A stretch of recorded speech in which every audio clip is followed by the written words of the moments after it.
What up, cucks? It's your boy, the Hater, and it's time for an episode of Hater at Home, cucks. Hater at Home. The Hater is back home where he belongs, and today we're gonna bring it back a little bit, and we're gonna bring back. Well, I mean, this is a relatively new type of video for me anyway, so bringing it back is a little bit weird. But that's right, Wrestler Review! That's right, Wrestler Review.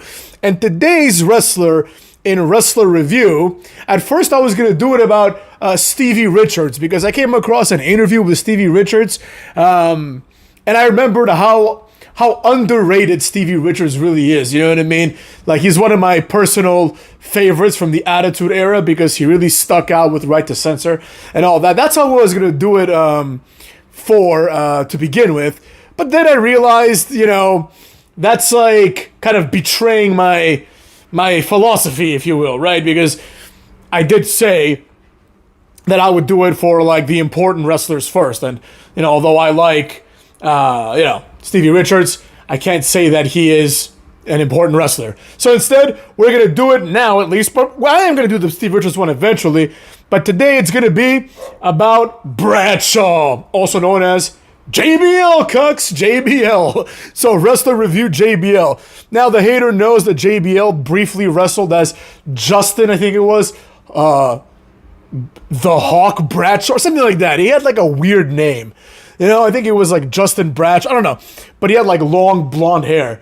And I saw one match of JBL as this guy, and that's basically it. So insofar as that goes, we're not going to take that into account because the Hater didn't really watch all that. So I'm sure it was great and all that other stuff. But let's get to the meat and potatoes of this, right?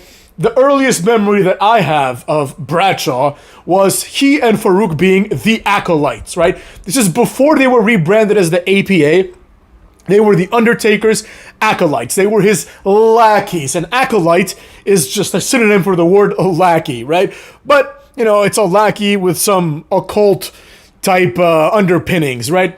So, I'm not gonna lie here. Under the Acolytes, JBL or Bradshaw, I guess we'll call him Bradshaw at this point, and Farouk also didn't really do anything. You know what I mean? They didn't really stand out, right? They literally were two lackeys. Like, there was no distinction between them and like Midian, right? Now, obviously, they were higher up on the card, but with Farouk being a legend already, and Bradshaw obviously being someone that they saw a lot of value in, you know what I mean, in the future.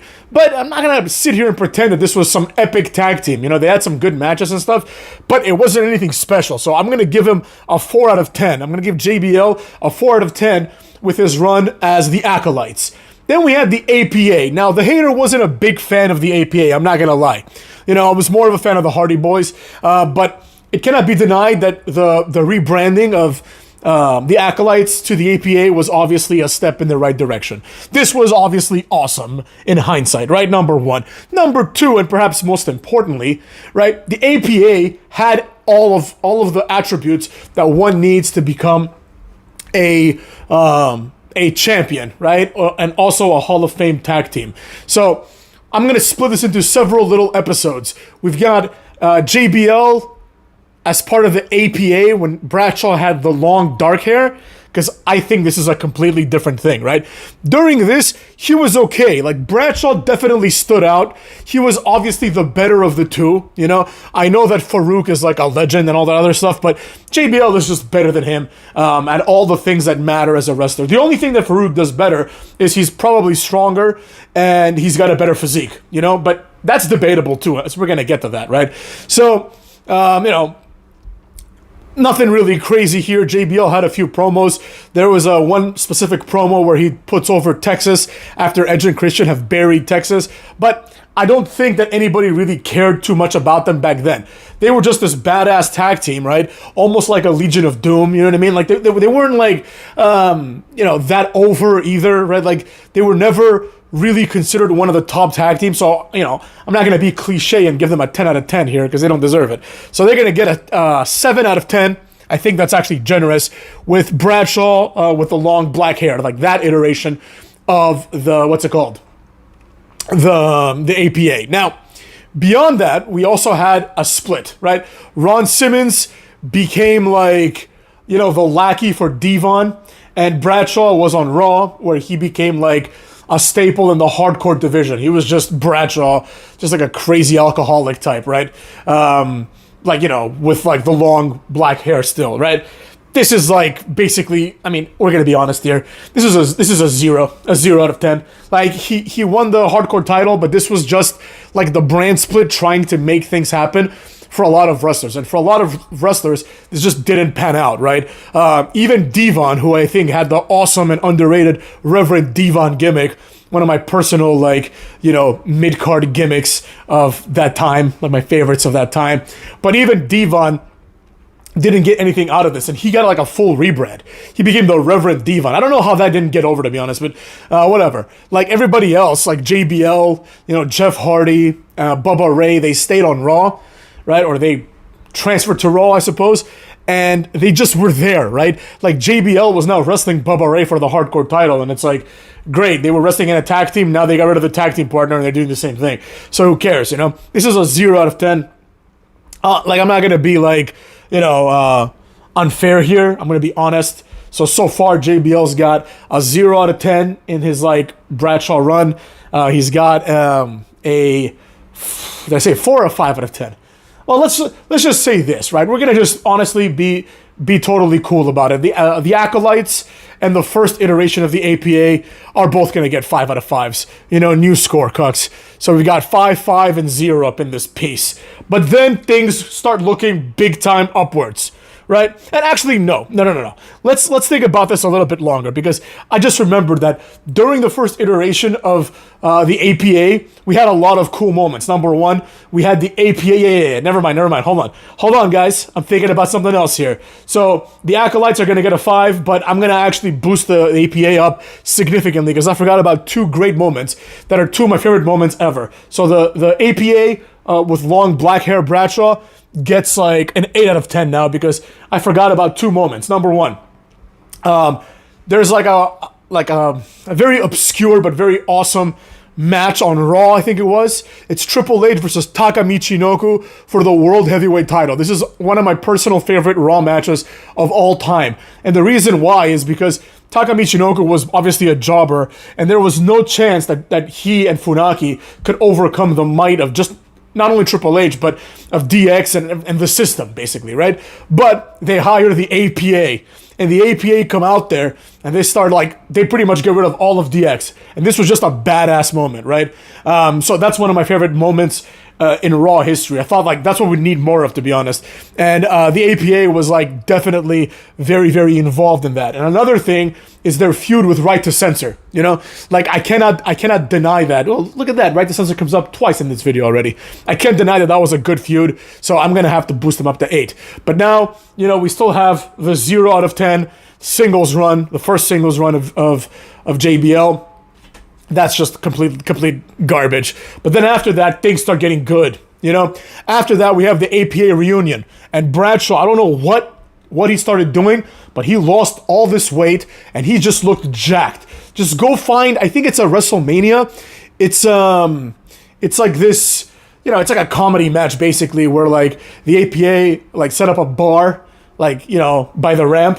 And it's like a bunch of jobbers and a bunch of legends are drinking at the bar, and Bradshaw wins the match. Just go look at that and just look at how large Bradshaw's arms are. He just looked great. He had the blonde hair and everything, right? This was basically prime JBL in terms of his physique, So that was he just felt like a believable main event star, But blonde JBL APA run was amazing. Number one, JBL had all of these mini pushes, right? He was put in it was that match. It was Team Angle versus Team Lesnar, right?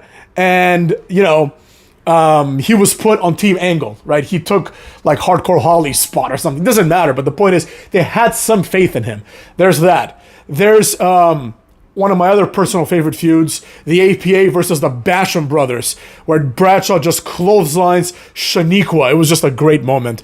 This was just the beginning of greatness for the APA. I really, really enjoyed this run.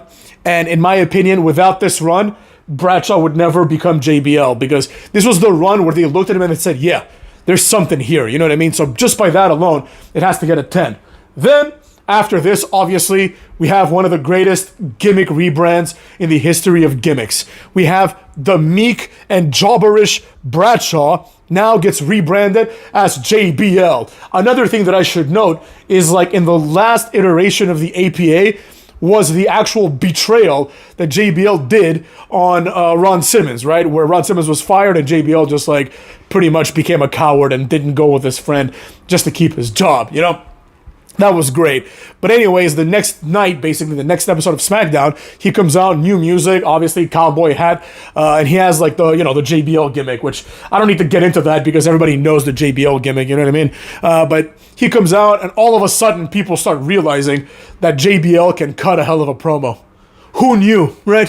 Who knew that all of a sudden the strong Texan from the APA was actually really good on the mic this whole time? You know what I mean? Who knew, right?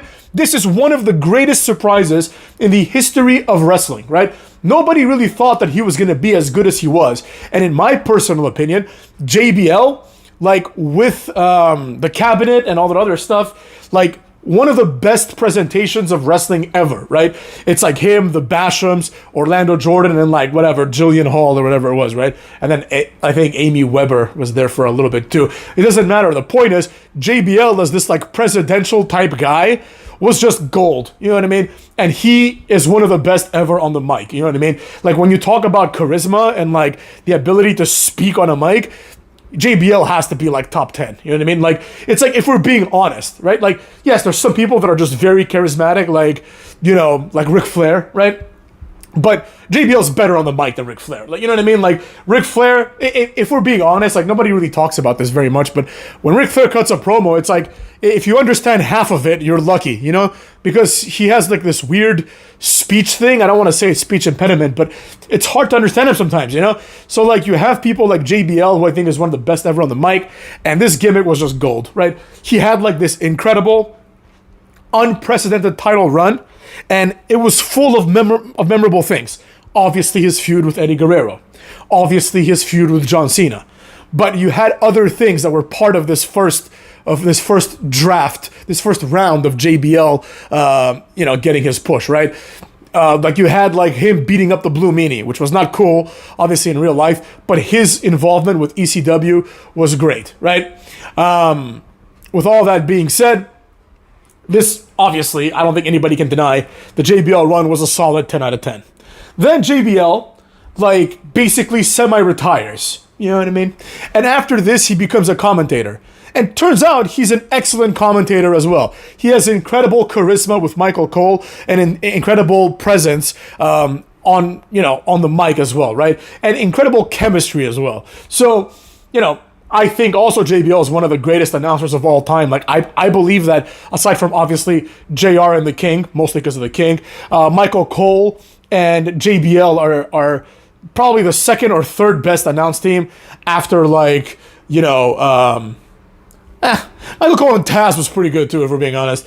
But Gorilla Monsoon, yeah, I didn't listen to any of that. I'm not that old, cucks. But anyways, so JBL eventually, like, quote unquote, retires. But then he comes back. You know what I mean? Then he comes back, cucks. Then he comes back. And he comes back in the most, like, violent way possible. Like, in the middle of a match. It's like Jericho versus some jobber, I forget who, right? Jericho throws the person onto JBL, who was just an announcer. And then JBL basically is pissed off and runs back in the ring and just beats the hell out of Jericho. And this was just great because it's like JBL's a big dude, you know what I mean? And JBL can destroy Jericho, so it's almost like Jericho shouldn't so nonchalantly throw JBL around or throw people into him. And this run, in my opinion, is also a 10 out of 10. He didn't win the title again because JBL was always going to be a one-time WWE champion, but he did almost everything else there is to do. He had many number one contender shots. He had title shots. He had a great feud with Shawn Michaels, which was amazing. And during that, he like main evented against Cena again. Like, JBL was just awesome. You know what I mean? So I'm going to give this one a 10 as well. And also, I will say that during the second run as JBL, I think he had the best matches of his career. Because he had a lot of good matches with, like, Finlay, with CM Punk, you know, with Shawn Michaels, obviously. And more importantly, he was part of what I consider to be one of the greatest Survivor Series of all time. I'm not sure if this was the first. This might have been the first run. It doesn't matter, right? But either way, this run needs to be like almost counted on its own. But basically, the first Raw versus SmackDown thing, where like the whole SmackDown roster just shows up in JBL's limo. You know what I mean? Like he put them all in the limo, and that was just really great. Just JBL is just all around amazing, right? Now we're gonna cut it here because JBL has done other things, right? Like he came back as, you know, Baron Corbin's manager, right? He had another stint as an announcer, right? But I do have to give him an extra 10, right, in the average, just for his you know, announced game. And in that will also count, I suppose, the Baron Corbin stuff, because I think that when JBL became Baron Corbin's manager, he did a great job. It was a 10 out of 10, but it wasn't long enough, and it wasn't, you know, and it led to nothing ultimately because Baron Corbin sucks. But JBL did what he could, and with that being said, you know, he deserves some props for that. So, based on that, now it's time to do the mathematics, cooks. So we got 5 plus 8 plus 0 plus 10 plus 10 plus 10 plus 10 puts us at 53, but we got to divide that motherfucker by 7 because there were 7 instances that we averaged here. That puts us at 7.57. So, you know, obviously here on the Hater channel, we always round down, motherfuckers. So JBL gets a 7 out of 10. I think this is a very respectable score, considering the fact that JBL didn't blossom into JBL until, honestly, very late into his career, right? If this was the presentation of JBL, if he was taken seriously as a main eventer for, like, his entire career, you know, then he would have basically a 10 out of 10. He would be one of the GOATs. But, you know, I think even though I love JBL, he's one of my favorite wrestlers of all time personally, I can't say that he's one of the GOATs, right? Like, there's no doubt, for example, that, you know, John Cena's had a better career, obviously, right? But JBL is amazing, and as a result of that, I think he deserves... That's another thing, actually. I should have got another 10. You know what I mean? Like another 10. Let's see with that. I don't think it would have made a difference. But, you know, he should have got another 10, honestly, just for, like, what's it called? Putting Cena over, basically, which was amazing. But anyways, that's neither here nor there. The point is, JBL, great. Wrestler Review is back, and it's been great as well, cucks. So with that being said, take care of yourselves, have a nice weekend, and probably see you tomorrow, cucks!